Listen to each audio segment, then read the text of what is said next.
سبيل الدموع سبيل مريح تنهدى يا صاحي كي تستريح. لوگ آپ کے دائیں بائیں ہوتے ہیں نا، آپ کے خدمت گزار ہوتے ہیں، آپ کے ساتھ اٹیچ ہوتے ہیں، ان کے اگر اوپر غربت آتی ہے، پریشانی آتی ہے، آزمائش آتی ہے، تکلیف آتی ہے، تو وہ ان کا ذاتی معاملہ نہیں. میرے نبی پاک نے اسے ذاتی معاملہ نہیں کہا. حضرت ربیعہ بن کعب کی وہ حدیث تو سارے لوگ سناتے ہیں کہ وضو کرایا کرتے تھے تو نبی پاک نے فرمایا کچھ مانگ لے. انہوں نے جنت میں نبی پاک کا پڑوس ہی مانگ لیا، یہ بخاری میں موجود ہے. لیکن وہ والی حدیث بھی پڑھو کہ جب نبی پاک نے انہیں کہا کہ ربیعہ تو مجھے وضو کراتا رہتا، شادی کیوں نہیں کرتا؟ حضور نے نہیں فرمایا کہ اس کا ذاتی معاملہ میں شادی کراؤں گا، میں اس کام میں کیوں آؤں گا، شادی کیوں نہیں کرتا؟ عرض کی حضور کوئی کاروبار نہیں، کوئی معاملہ نہیں، کوئی رنگ روپ نہیں، اور آپ کی خدمت سے بھی رک جاؤں گا. کہتے ہیں حضور خاموش ہو گئے. اگلے دن پھر پوچھا نکاح کیوں نہیں کرتے؟ میں نے کہا حضور نہ کاروبار ہے، نہ گھر ہے، نہ مکان ہے، نہ رنگ روپ ہے، کون رشتہ دے گا؟ جب میں یہ کہہ کے باہر نکلا نا حضور خاموش ہو گئے، تو میرے دل میں خیال آیا ربیعہ تو بحث کیوں کرتا ہے اور ان کو بتاتا ہے جنہیں اللہ نے سارا کچھ ہی عطا فرمایا ہوا ہے. حضور کہتے ہیں شادی کیوں نہیں کرتا؟ تو چپ کر کے کہہ دے محبوبہ جیسے دل کرتا ہے ویسے کر دے، تو آگے سے دلیلیں دیتا پھرتا ہے. یہ بھی کو بات ہوئی. فرماتے ہیں اگلے دن میں نے ارادہ کر لیا، حضور نے اگر آج کہا تو کہہ دینا یا رسول اللہ جیسے دل ہو کرے. میں نے وضو کرایا، میرا خیال تھا حضور یہاں روک کے کہیں گے، یہاں روک کے کہیں گے، پر حضور نے آج بات ہی کوئی نہ کی. میں دیر تک سوچتا رہا یہاں کہیں گے، یہاں کہیں گے، پر آج حضور نے بات ہی نہ کی. میں پچھتا رہا تھا کہ 2 دن موقع ملا میں نے ضائع کر دیا. فرماتے ہیں وضو پورا کرا کے جب میں باہر نکلا، دروازے تک پہنچا تو محبوب نے آواز دی، بات سن. میں ٹھہر گیا. فرمایا شادی کیوں نہیں کرتے؟ کہتے ہیں میرا تو دل پھولوں کی طرح کھل اٹھا. میں نے کہا یا رسول اللہ جیسے دل کرتا ہے کرا دے. نبی پاک علیہ الصلوۃ والسلام نے فرمایا فلاں قبیلے کے سردار کے پاس جاؤ، اسے کہا اپنی بیٹی کا نکاح تیرے ساتھ کر دے. کہتے میں گیا، تھوڑی دیر کے لیے توقف کیا انہوں نے، لیکن پھر وہ راضی ہو گئے. میں واپس آیا، سنو یہ جی اس کا ذاتی معاملہ ہے، لیکن نبی پاک نے دیکھا کہ اس کو ضرورت ہے میری، اس کا نکاح نہیں ہو رہا، گھر نہیں آباد ہو رہا، تو حضور نے پورا کردار ادا کیا. میرے محبوب کریم علیہ الصلوۃ والسلام نے حضرت حارثہ بن نعمان کو بلایا. فرمایا تیرا ایک مکان خالی ہے؟ کہ یا رسول اللہ ہاں. فرمایا یہ میرے ربیعہ کو دے دے، اس میں رہا کرے گا، دلہن کو لائے گا. حضرت بریدہ اسلمی کو بلایا. فرمایا ایک کھجور کی گٹھلی کے برابر سونا چاہیے. یا رسول اللہ کس لیے؟ فرمایا میرے اس غلام نے اپنی بیوی کو حق مہر دینا ہے. حضرت سیدنا عثمان غنی کو بلایا، تیسرے صحابی. فرمایا ایک مینڈے کا بندوبست تو نے کر کے دینا ہے. حضور کس لیے؟ فرمایا میں نے اپنے غلام کا ولیمہ کرنا ہے، بکرے کا بندوبست کر. ساری تیاریاں کر کے دیں. حضرت ربیعہ کہتے ہیں جب میں دلہن بیاہ کے گھر لایا تو میرے دوست یار رشتہ دار مبارک دینے آئے، کہنے لگے تیری کیا بات ہے، شادی بھی اعلیٰ خاندان، ولیمہ بھی، اور کھجور کی گٹھلی کے برابر حق مہر بھی. تو حضرت ربیعہ رو پڑے. فرمانے لگے میں تو کالا کلوٹا حبشی غلام تھا، سلام بھی کوئی نہیں لیتا تھا، مجھے مبارک نہ دو، میرے مصطفیٰ پہ درود و سلام پڑھو. یہ سارا حضور کا کرم ہے. کہتے ہیں اس کا ذاتی معاملہ ہے، بھئی سارا دن تیرے ساتھ رہتا ہے، اٹھتا بیٹھتا ہے، تیری نوکری کرتا ہے، تو نے کبھی پلٹ کے دیکھا ہی نہیں، تو نے کبھی اشک شوئی نہیں کی، تو نے اتنا ٹائم ہی نہیں دیا کہ تیرے کندھے پہ سر رکھ کے رو سکے، تیری توجہ ہی نہیں. نبی رحمت علیہ السلام دائیں بائیں والوں، آگے پیچھے والوں کا خیال رکھتے، جہاں جس کو ضرورت ہوتی حضور اس کی ضرورت میں پہنچتے، اشک شوئی کرتے، نبی پاک پیار کرتے. کہتے ہیں اس کا ذاتی معاملہ ہے، میں کیا کروں؟ سنو حضرت جابر بن عبداللہ رضی اللہ تعالیٰ عنہ کے جو والد تھے نا حضرت عبداللہ بن عمر رضی اللہ تعالیٰ عنہ، وہ اعلیٰ ترین احد کے شہید ہیں کہ نبی پاک فرماتے ہیں رب کریم نے خود ان سے گفتگو فرمائی ہے، خود ان سے گفتگو کی اللہ تبارک و تعالیٰ نے. حضرت جابر بن عبداللہ کے والد عبداللہ بن عمر احد میں شہید ہو گئے تھے. 6 یا 10 بہنیں تھیں ان کی، قرضے چڑھ گئے، کاروبار میں نقصان ہو گیا. ضروری نہیں کہ کوئی آدمی دھوکے بازی ہو تو وہ مقروض ہوتا ہے، یہ ضروری نہیں. تلک الایام نداولھا بین الناس، اللہ لوگوں کے دن پھیرتا ہے، حالات تبدیل کرتا ہے. اب صحابی پہ کچھ شک کر سکتا ہے؟ لیکن حضرت جابر کہتے ہیں اتنا قرضہ چڑھ گیا کہ ایک ایک بال میرا قرضے میں ڈوب گیا. قرضے بڑے دینے تھے، مقروض آتے، تنگ کرتے. خود نبی کریم علیہ السلام نے فرمایا ہے کہ جو مقروض ہوتا ہے وہ قیدی ہوتا ہے، جب تک قرض دے نہیں لیتا اتنی دیر تک وہ آزاد نہیں ہوتا۔ حضرت جابر ابن عبداللہ کہتے ہیں میرے باغ میں کھجوریں پکی تھیں، یہ بخاری میں بھی ہے، کنز العمال میں بھی ہے، ابن کثیر میں بھی ہے، امام حلبی نے سیرت حلبیہ میں بھی لکھا ہے، 20 درجنوں کتابوں میں آپ کو روایت ملے گی۔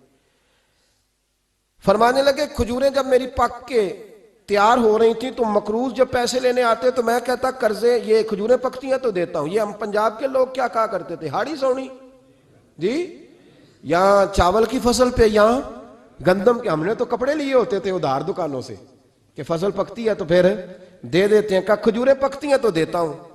فرماتے پتہ مجھے بھی تھا کھجوریں زیادہ تھوڑی ہیں اور جن کے پیسے دینے ہیں وہ پیسے، فرماتے ہیں کھجوریں پک گئیں، اتاری تو یہ تو 11 گنا بھی اور ہوں تب بھی قرضہ نہیں اترتا۔ کہتے ہیں میں نے دوستوں سے، یاروں سے، رشتہ داروں سے، وہ جو کہتے نہیں کوئی حکم ہوا تو بتانا، پھر جس دن بندہ حکم بتاتا ہے اس دن کہتے ہیں آج سویرے ہی بچہ پیسے لے گیا ہے، یہ تو 2 گھنٹے پہلے بتاتا تو تیرا کام، ہنس رہے ہیں آپ بیچ بیچ میں سے، 2 گھنٹے بعد لیٹ ہیں آپ، بلکہ کئی تو پونے گھنٹے کا ٹائم دیتے ہیں، کہتے ہیں پونا گھنٹہ پہلے تو آ جاتا تو تیرا کام بس، اور جب بھی آپ فون کرو سے اگلی دفعہ کریں تو پھر شاید آدھے گھنٹے کا ٹائم دے دیں کہ آدھا گھنٹہ ہو گیا تو لیٹ ہو گیا، ورنہ کام بالکل تیار تھا۔ اور ہمارے زمانے میں تو دوستی قائم رکھنی ہے تو صرف اس سے رہ سکتی ہے جسے آپ کام نہ بتائیں، حالانکہ اس دوست کا کیا مطلب، دنیا تے جو کام نہ آیا اوکھے سوکھے ویلے، اس بے فیضے سنگی کو لو بہتر یار اکیلے، کیا مطلب ہے، کام بتایا تو رفو چکر ہو گیا، مانا کیا ہوا اس بات کا۔ میرے رسول کائنات علیہ السلام کے صحابی کہتے ہیں سب سے کہا پر کسی نے نہ سنی، جب میں تھک گیا نا تو میں دروازہ رسول پہ چلا گیا، یا رسول اللہ یا رسول اللہ یا رسول اللہ، حضور قرضے زیادہ ہیں، کھجوریں کم ہیں، یہودیوں کے پیسے ہیں وہ مانتے نہیں، نبی پاک نے فرمایا ان سے کہو تھوڑے تھوڑے لے لیں باقی پھر دے، حضور نہیں مانتے۔ حضور کہہ سکتے تھے سلمان جاؤ بات کر کے آؤ، جاؤ بلال صہیب جاؤ، کون جاتا ہے مقروضوں کی سفارش کرنے، کہتا ہے بھائی میں نہیں بیچ میں آؤں گا، اتنے پیسے اوہ میں اپنے موبائل فون بند کر جاتے، کوئی پوچھے نہ۔ لیکن نبی کریم علیہ السلام نے فرمایا سنو، خود رسول پاک نے، خود نبی پاک نے، حضور نے فرمایا چل میں تیرے ساتھ چلتا ہوں، چل میں تیرے ساتھ چلتا ہوں، مقروض کے ساتھ، امیر کے ساتھ نہیں، اس کے ساتھ نہیں جس نے پیسے لینے ہیں، بلکہ حضور مقروض کے ساتھ، گرے ہوئے کے ساتھ چلے، چل میں چلتا ہوں۔ یہودی تک گئے، فرمایا کچھ لے لے، یہ بیچارہ دھوکے باز نہیں الجھ گیا ہے، غربت، کچھ لے لے باقی پھر دے دیں گے۔ کہنے لگا سارے ہی لینے ہیں۔ جب اس نے بات نہ مانی تو پھر یہ اللہ کے رسول ہے نا۔ اعلیٰ حضرت فرماتے ہیں میرے کریم سے گر قطرہ کسی نے مانگا، دریا بہا دیے ہیں، دوربے بہا دیے۔ یہ دوربے کیا ہوتے ہیں؟ یہ مجھے پوچھا تھوڑے دن پہلے ایک شخص نے، آپ سنتے رہتے ہیں نا شعر، آپ تو ترجمہ پوچھتے ہی نہیں نا، کبھی پوچھ لیا کریں کہ اس کا معنی کیا ہے، کبھی پرچی لکھ لیا کریں تاکہ کوئی جب آپ سے پوچھے تو یہ دربے کیا ہے، لفظ دربے ہے ہی نہیں، اصل میں اعلیٰ حضرت کو پڑھتے نہیں نا لوگ، تو انہیں پتہ ہی نہیں وہ بات کتنی اعلیٰ، یہ لفظ دربے نہیں ہے۔ اعلیٰ حضرت کہتے ہیں میرے کریم سے گر قطرہ کسی نے مانگا، دریا بہا دیے ہیں، در بے بہا دیے ہیں۔ در علیحدہ ہے اور بے بہا، در کہتے ہیں ہیرے کو، ایک معنی ہیرا ہے، در بے بہا، بے بہا کی تو سمجھ آتی ہے نا، در بے بہا دیے ہیں یعنی ہیرے بے بہا دیے ہیں اسے۔ اب سمجھ آئیے بات کی، دریا بہا دیے ہیں، در بے بہا دیے ہیں، یہ معنی ہے شعر کا۔ تو جب وہ نانا مانا یہودی تو نبی کریم علیہ السلام فرمانے لگے نہیں تو پھر پورے لینے ہیں، کہنے لگا جی پورے لینے ہیں۔ حضور فرمانے لگے کل آ جانا سارے دے دیں گے، پورے پیسے تیرے ملیں گے، تو آ جانا۔ حضرت جابر ابن عبداللہ کو حضور نے فرمایا کھجوریں اتار کے نا تو اپنے باغ میں ڈھیر لگا اور میں آیا۔ حضرت عمر حدیث کے راوی ہیں، فرماتے ہیں بس رسول پاک چل پڑے، حضور نے کندھے پہ رومال رکھا، حضور چل پڑے، کوئی چٹائی نہیں بچھائی، حضرت جابر کہتے ہیں کوئی صوفہ نہیں رکھا، کوئی پھولوں کے ہار نہیں، حضور آئے 2-3 چکر میرے باغ کے لگائے اور کھجوروں کے ڈھیر کے پاس بیٹھ گئے، فرمایا بلا جس کے پیسے دینے، بلا، اب تنگی داماں پہ نہ جا اور بھی کچھ مانگ، بلا۔ فرماتے بندے کو بلایا، حضور نے فرمایا کتنے پیسے، حضور اتنے درہم دینار ہے، فرمایا کھجوریں تولتا جا اور دیتا جا۔ فرماتے ہیں میں دیتا گیا, میں نے کہا حضور اس کے پیسے پورے ہو گئے. حضور مسکرا کے فرمانے لگے چل 4-5 کلو کھجوریں اضافی دے دے, کوئی حرج نہیں. کہتے ہیں وہ بھی دے دی. حضور نے فرمایا بلا دوسرے کو, فرمایا اس کو بھی بلایا, تولتا گیا, دیتا گیا, حضور پورے ہو گئے. نبی کریم علیہ الصلوۃ والسلام نے فرمایا چل 4-5 کلو کھجوریں زیادہ دے دے. کہتے ہیں قرضے بھی دے دیے, 5-5 کلو کھجوریں بھی زیادہ دے دی. محبوب اٹھے, کچی زمین پہ بیٹھے تھے. حضور نے لباس مبارک کو جھاڑا, رومال کندھے پہ رکھا, فرمایا میں مسجد جا رہا ہوں, وہاں آ کے مجھے خبر دینا, وہاں آ کے مجھے بتلانا کہ جب میں آیا تھا تب کھجوریں زیادہ تھی کہ جب واپس گیا ہوں تب زیادہ ہے. وہاں مجھے آ کے اطلاع دینی یا بتانا ہے مجھے, وہاں آ کے میں جا رہا ہوں مجھے بتانا ذرا وہاں آ کے. حضرت جابر ابن عبداللہ کہتے ہیں میں نے کھجوریں تولی, میں تھک گیا. ڈھیر تو چھوٹا تھا پر وزن ہی بڑا نکلا. کہتے ہیں میں تھک گیا, جتنی دی تھی نا اس سے زیادہ تول کے باقی پڑی رہنے دی. میں مسجد میں گیا, ذرا لفظ سننا حدیث کے. کہتے ہیں مسجد میں گیا, جا کے عرض کی یا رسول اللہ میں تول آیا ہوں. جب آپ آئے تھے تھوڑی تھی, اور جب واپس آئے ہیں تو کئی گنا بڑھ گئی ہیں. حضور نے پتہ کیا فرمایا, فرمایا یہ بات نا جو تو نے مجھے بتائی ہے, یہ بات ذرا میرے عمر فاروق کو بھی بتا. عمر بڑا راضی ہوگا, عمر کو بھی بتلا یہ بات. گویا نبی پاک کے معجزات کی, فضائل کی, شمائل کی باتیں جب بتائی جاتی تھیں صحابہ کے دل ٹھنڈے ہوتے تھے. عمر کو بھی بتا, عمر راضی ہوں گے. جناب جابر ابن عبداللہ رضی اللہ تعالیٰ عنہ فرماتے ہیں میں حضرت عمر کے پاس گیا, میں نے کہا عمر میری یہ رائے تھی کہ جتنی میری کھجوریں ہیں 11 گنا اور بھی اتنی ہوں تو پھر بھی قرضہ نہیں اترتا, لیکن سارے قرضے بھی اترے, 5-5 کلو کھجوریں بھی زیادہ دے دی اور پہلے سے زیادہ کھجوریں پڑی ہیں. تو کہتے ہیں حضرت عمر کی آنکھیں روشن ہو گئیں, چہرہ مسکرانے لگا, کہنے لگا تو اب بتا رہا ہے نا, اب واپس آ کے رزلٹ سنا رہا ہے, تو صحابہ سے پوچھ لے جب نبی کریم گئے تھے تو میں نے اسی وقت کہا تھا. حضور کے جاتے ہی میں نے کہا تھا اب دیکھنا رب کریم جابر بن عبداللہ پر ساری ہی رحمت نازل فرما دے, اللہ ہر قسم کا کرم فرمائے گا, خیر ہی خیر ہو جائے گی. دیکھ لے میں نے پہلے بتلا دیا. میرے نبی پاک سلام چھوٹی چھوٹی باتوں کا خیال رکھ, چھوٹی چھوٹی چیزوں پر توجہ دیتے, خیال کرتے کس کو کس وقت کس چیز کی کہاں حاجت ہے, اس کی وہ حاجت پوری کی جاتی, اس کا دھیان رکھا جاتا. حضرت جابر خود فرماتے, یہ مسلم کے لفظ ہے, فرماتے ایک دفعہ میں حضور کے ساتھ جہاد پہ گیا تھا, میرا اونٹ کمزور تھا, میں پیچھے رہ گیا. ہمارے یہاں شرط لگتی ہے نا, اللہ تعالیٰ خیر فرمائے, ایک بھائی گاڑی خریدتا ہے پھر دوسرا چاہے زیور بیچے اس نے بھی خریدنی ہوتی ہے, ورنہ گھر میں گھسنے کی اجازت نہیں ملتی. بہت سارے خرچے, یہ جو جوائنٹ فیملی سسٹم ہے نا, اکٹھے جہاں بھائی رہتے ہیں 3 4 5 6, اس کے بہت سارے خرچے ضد کی وجہ سے بڑھ جاتے ہیں. اس نے کیا ہے تو لہذا میں نے بھی, ہوتا ہے نا جی ایسے.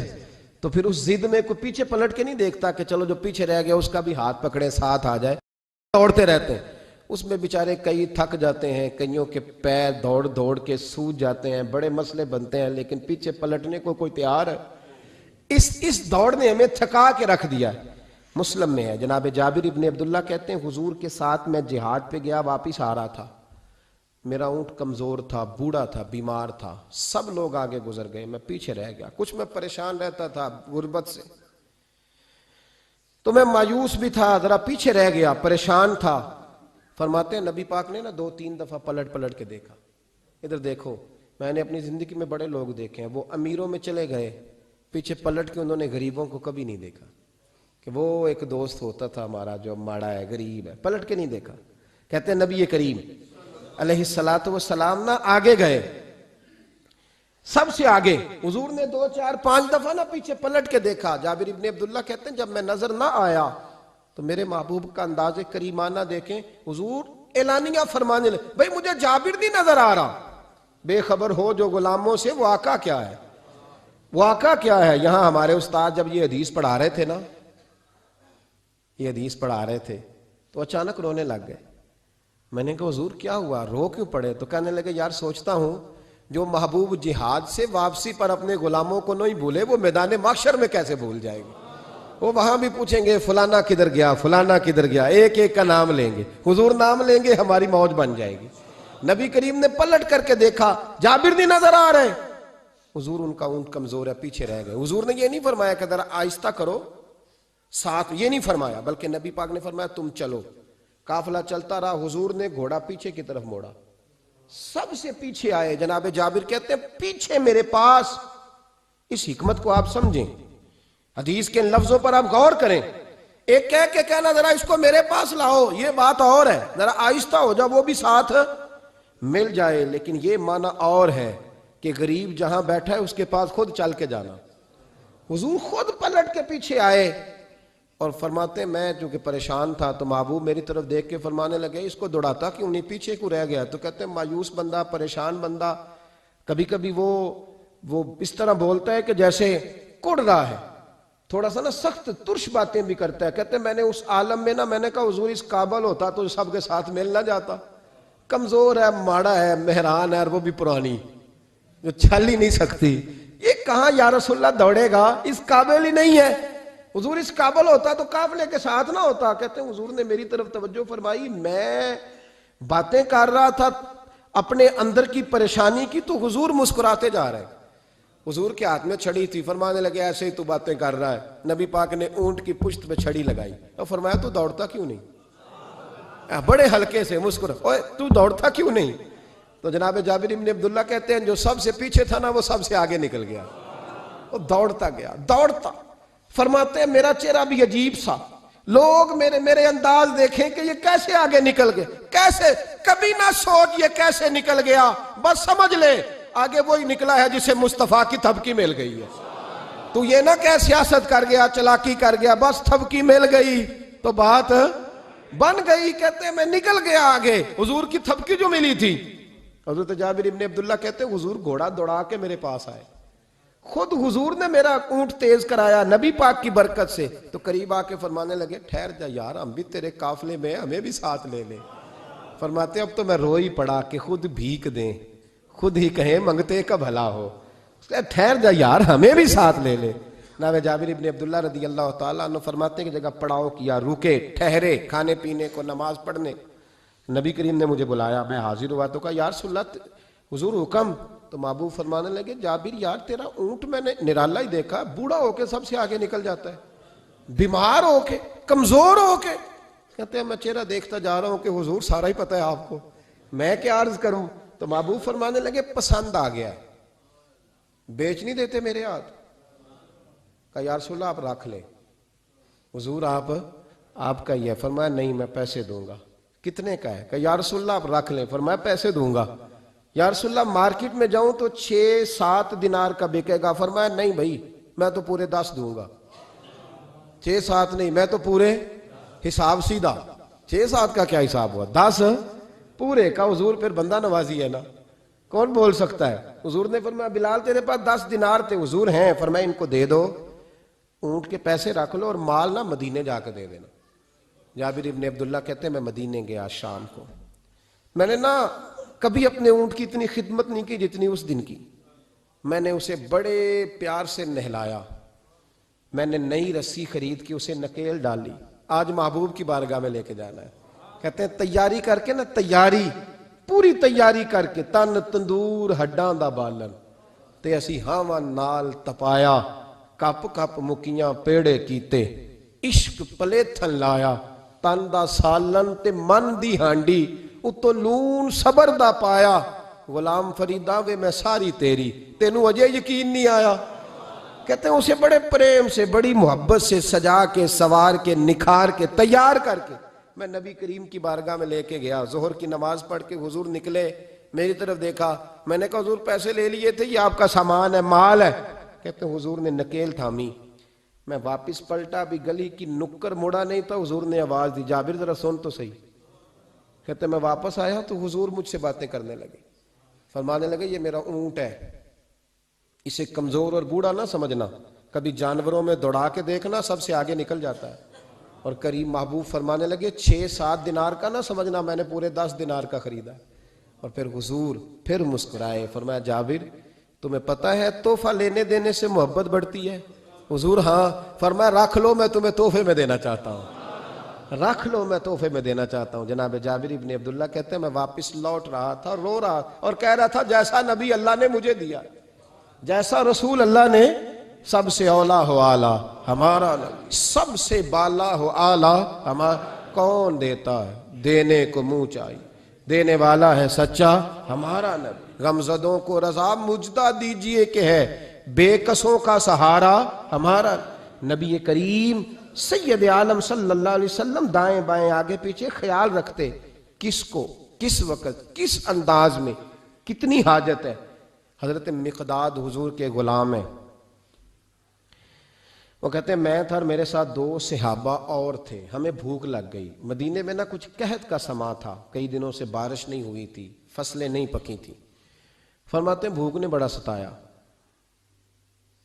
ہمارا یہ طریقہ تھا کہ جب ہمیں شدید بھوک لگتی تھی تو ہم کسی صحابی سے کوئی مسئلہ شرعی مسئلہ دریافت کرتے تھے. یہ اب جا کے ہر قاری صاحب پہ ہر امام صاحب پہ فٹ نہ کر دینا بات. آپ باتیں سنتے ہیں پھر ترجمے اپنی مرضی کے کرتے ہیں. جا کے ہر مولوی صاحب پہ فٹ نہ کر دینا. کہتے جب مسئلہ پوچھتے تھے نا کسی صحابی سے تو پہلے روٹی کھلاتا تھا پھر مسئلہ بتاتا تھا. اب میں پہلا وضاحت کر لی یہ گل دی آپ, اس لیے میں نے اگلی بات بعد میں کی ہے, کیونکہ آپ نے اسی حساب سے روٹی کھلانی ہے نا جس حساب سے اپنے امام کو تنخواہ دیتے ہو, اسی حساب سے روٹی کھانی ہے نا اس بیچارے. تو فرمانے لگے کہ جب نہ ہم کسی شخص سے کسی صحابی سے مسئلہ پوچھتے نا تو پہلے وہ, اس لیے یہ جو آستانوں پہ لنگر ہوتا ہے, یہ جو بزرگان دین خانقاہوں پہ لنگر رکھتے ہیں, یہ صحابہ کا طریقہ ہے کہ جس کو دین بتایا جاتا تھا اسے پھر لنگر بھی کھلایا جاتا ہے. بہت سارے لوگ اس کا مذاق اڑاتے ہیں کہ یہ کیا ہے بھئی, یہ رسول اللہ کی سنت ہے. صلی اللہ پڑھیے درود صلی اللہ. چلے جنہوں نے پہلے نہیں پڑھا وہ بھی شامل ہو جائے, پڑھے صلی اللہ تعالی علیہ وسلم. فرماتے ہیں اس دن بڑی بھوک لگی. 3 دوست تھے ہم, 3 صحابہ تھے. ہم نے حضرت ابوبکر صدیق کو گلی میں کھڑا کر لیا. سب صحابہ کے حالات کچھ نہ کچھ ان دنوں میں ٹائٹ تھے, کمزوری تھی, چونکہ فصلیں نہیں تھی, بارشیں نہیں تھی. ابوبکر ایک مسئلہ پوچھنا ہے. کہتے کھڑے کھڑے جناب صدیق اکبر نے کہا پوچھو. پہلے روٹی بھی ساتھ پوچھتے تھے, کہنے لگے چلو پوچھو. کہتے مسئلہ پوچھا اور بتا کے رخصت ہو گئے. پھر ہم نے حضرت عمر سے پوچھا, انہوں نے بھی سوال کا جواب دیا پر کھانا نہ پوچھا. پھر 2-3 اور لوگوں کو ہم نے ٹٹولا, لیکن اس دن سب نے مسئلہ ہی بتایا, روٹی نہیں پوچھی. حضرت مقداد کہتے ہیں ہم نے پروگرام بنایا حضرت عبد الرحمن ابن عوف سے مسئلہ پوچھنے کا, تو میرے ساتھ والے دونوں کہنے لگے بس کر, بڑے آزما لیے, اب چل سیدھا دروازہ رسول پہ چلے. اب مسئلہ پوچھنا ہے تو ان سے پوچھنا جن سے سن کے ساری دنیا مسئلے بتاتی ہے, انہی سے پوچھتے ہیں, ڈائریکٹ چلتے ہیں. کہتے ہیں ہم آئے مسجد نبی میں, حضور بیٹھے تھے. حضرت مقداد کہتے ہیں ہماری بکریوں کے تھنوں میں دودھ خشک ہو گیا تھا. حضور تشریف فرما تھے, السلام لی, دست بوسی کی, عطیات میں بیٹھ گئے. حضور ایک مسئلہ پوچھنا تو حضور مسکرائے, فرمانے لگے لگتا ہے بھوک لگ رہی ہے تم تینوں کو. مجھے مسئلے کی سمجھ آ گئی, بھوک لگی ہوئی ہے یا رسول اللہ بڑی. فرمایا میری 4 بکریاں ہیں اور اللہ نے فضل کیا, قحط میں بھی ان کے تھن دودھ سے بھرے ہوئے ہیں. فرمایا جاؤ, 3 تم ہو, چوتھا میں ہوں, اس طرح کرنا 3 بکریوں کا دودھ تم پی لینا, 1 کا میرے لیے لے آنا. کہتے ہیں یا رسول اللہ ہم پی آئے. تو حضور نے فرمایا رکو, جب تک تمہارا دل کرے میرے مہمان بن سکتے ہو. فرماتے ہم 3 دن نبی پاک کے مہمان رہے. صبح و شام 4 بکریوں کا دودھ دھوتے, 3 کا پی لیتے, 1 پیالہ حضور کے لیے رکھ لیتے. فرماتے ہیں تیسرا دن آیا نا, حضرت مقداد کہتے ہیں وہ تو سو گئے دودھ پی کے, پر وہ جو نبی پاک کے لیے پڑا تھا نا, میری بار بار توجہ اس کی طرف جاتی, بار بار, اور میرے اندر سے آواز آتی کہ حضور کو تو بڑی خدمت کرتے ہیں صحابہ, تو حضور نے تو شاید کچھ اور کھا لیا تو پی نہ لوں, پی نہ لوں. کہتے ہیں کئی دفعہ میں نے روکا پر میں نہ ہی اپنے آپ کو روک سکا, میں پی گیا حضور کے حصے کا بھی دودھ. جب میں پی گیا وہ دودھ, کہتے ہیں اب پینے کے بعد جو پریشانی ہوئی وہ زیادہ تھی. دل میں خیال آیا اگر حضور ناراض ہو گئے کہ بھئی تمہیں تمہارے حصے کا دودھ دیا تھا اور مسلسل 3 دن سے مل رہا ہے, پھر کیوں پیا, اور حضور ناراض ہو گئے تو گرا جو ان کی نگاہ سے وہ سنبھل نہیں سکتا. فرمانے لگے اسی پریشانی میں میں تھا کہ حضور آ گئے, اب تو میرا وجود کانپنے لگا. سرکار سیدھے اس پیالے کی جانب گئے جس میں دودھ ہوتا تھا. فرماتے ہیں نبی پاک نے نہ اٹھایا کپڑا, اٹھایا برتن, دودھ نہیں تھا.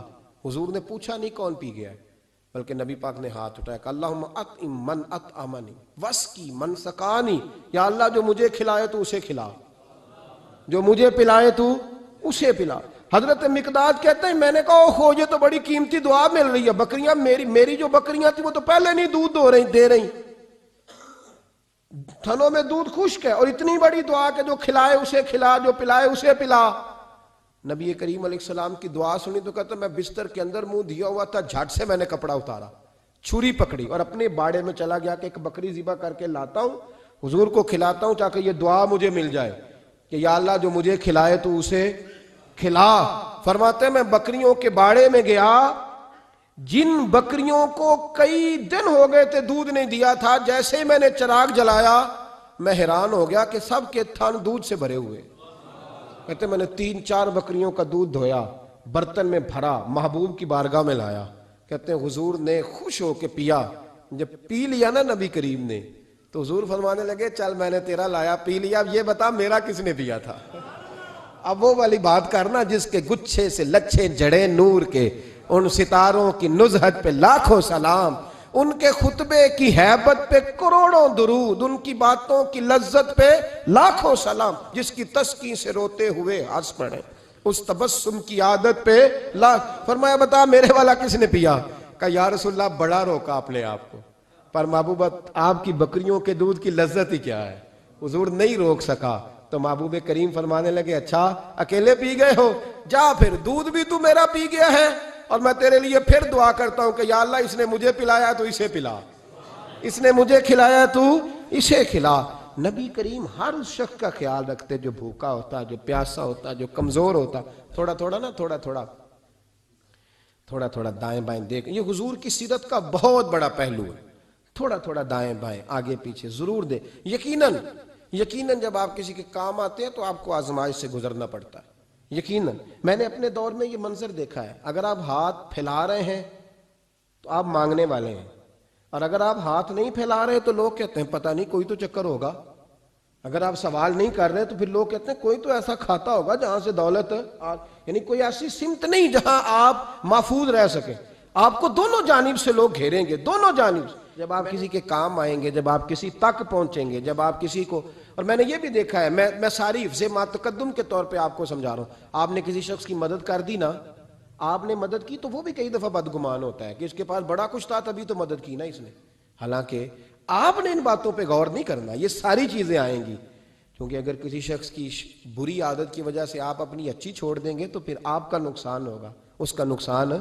نبی پاک کے اخلاق یہی ہیں کہ سامنے والا جو مرضی کرے، ہم نے وہ کرنا جس کا درس ہمارے نبی نے ہمیں دیا ہے، ہم نے وہ کام کرنا ہے جس کا پیغام ہمارے رسول نے ہمیں دیا، اس لیے بڑی خیر کریں، دائیں بائیں آگے۔ کچھ لوگ بہن بھائیوں سے اچھا سلوک کرتے ہیں، جواب میں اچھا سلوک نہیں ملتا، مجھے پتہ ہے نہیں ملتا، تو آپ یہ بتائیں کہ ان کے ساتھ اچھا سلوک اللہ کو راضی کرنے کے لیے کیا تھا یا جواب لینے کے لیے کیا تھا؟ تو آپ نے نہیں دیکھنا کہ سامنے والا کیا کر رہا ہے، آپ نے یہ دیکھنا ہے کہ اللہ کس بات میں راضی، اللہ کے رسول کس بات میں راضی، میری آخرت کا نفع کس چیز میں، میری روح کو، میرے ضمیر کو اطمینان کیسے ہے، یہ تصور رکھ کے جب خیر کریں گے تو پھر اللہ بڑی ہی بھلائی عطا کرے گا۔ آخر دعوانا ان الحمدللہ رب العالمین۔